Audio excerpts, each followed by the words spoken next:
What is the best data to track for each industry? I'd love to break this down for you. This comment is asking about a Twitter account that I ran that got 17,000 profile views and almost no followers, and how most people would see that as a failure. But the account's goal was not about getting followers. It was about getting votes for a candidate for office. The Twitter account was only going to be up for a couple months. So we were never creating content to create followers. We were always looking to move people off of Twitter. We wanted them to discover us on Twitter and get those little bullet points, talking points, if you will, of their election kind of candidacy.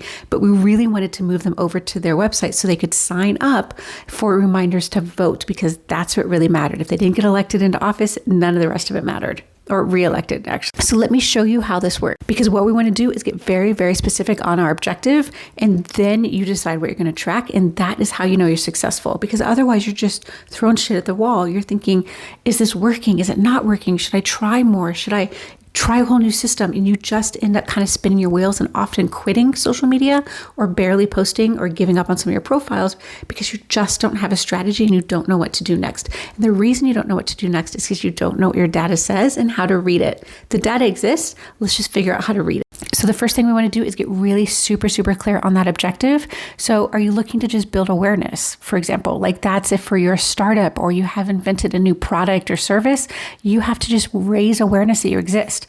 Are you looking to boost engagement, which is like, I need people to comment and tell me what they think, answer some questions so that I can know what people need answers to? Are you looking to drive traffic like I was on that Twitter account off of the social media platforms? Like really pick a very specific objective, and then you can line that up with what data point.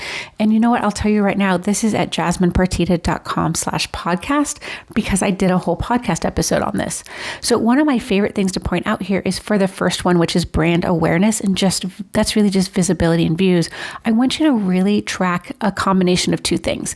I want you to track follower growth rate, not follower number. I don't care how many followers you have, but how fast is your follower count growing, and then what your profile visits are. So you can see how many people go to your profile and actually become followers, because that'll tell you how aware and clear they are on what you offer, and they are converting. People who are confused won't convert. So if those two numbers are both high, it means that people are understanding your content and know what you offer enough to follow along on your account. If they're not clear on what you offer when they go to your account, they will not follow. And so that's a really great way to see if your brand awareness campaigns are working or not. For boosting engagement, you really want comments and saves. I know they're all different types of engagement I've got listed here, but I'm telling you, comments and saves are the ones that are a little bit deeper, and they really tell us that your audience wants to come back, wants to learn more, has more questions, is engaging with your content. Plus, honestly, they're just rated higher in the algorithm. For driving traffic, make sure you've got something that tells you where your traffic is coming from on your website, so you know which social media or even Google ads, or even if you're not running ads, just Google searches are leading people to your website, so you know where to double down your resources. Because if you don't know and you're guessing where your traffic comes from, you won't even know if your content's working or not, because you won't know if your content on TikTok or Facebook is actually sending people to your website. And then for generating leads, one of my favorite things about generating leads as an objective is now we're not just thinking about, okay, now I need more followers, now I need more content. You can now say, okay, I can actually do a lead form right here on TikTok. I can do it on Facebook. I can have them DM me on Instagram. Like, you can open up how you're getting those leads, and it kind of gets you out of your box a little bit. It's really valuable objective, actually. It's really opens up how companies are looking at their marketing when they switch to the objective of new leads versus sales, growth revenue, improving ROI. And then I think building community is a big one. And that's going to be active members in your groups or your engagement in returning users.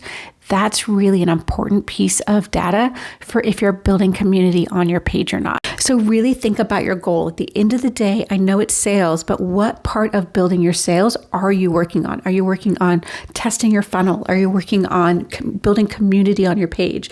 What are you really working on? Hit the objective that really defines what your goal is and what you're working on, and then track the data point that tells you if it's working or not. And then you can stop guessing, stop wondering, and actually hit your goals, because you'll be able to tighten up when you see the numbers a little off and you're like, okay, my content needs a little bit more engaging pieces. My content is not reaching enough people. What can I do?